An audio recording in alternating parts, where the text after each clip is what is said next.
Cash App, how to add money without debit card. Hey everybody, welcome back to Let Me Help.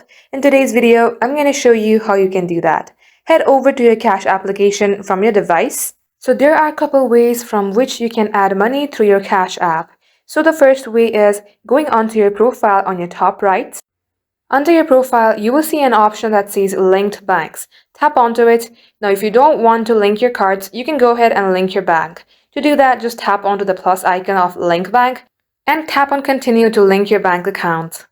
Now, come back to your home screen and tap onto the card option just beside the dollar sign at the bottom. At this page, you can get your free cash card. To do that, just swipe in left where you will see more options and tap any one that suits you. And the third way you could add some money in your Cash App is by requesting payment. Under your home screen, just tap on the request, add the amount, and just like so, you will be good to go.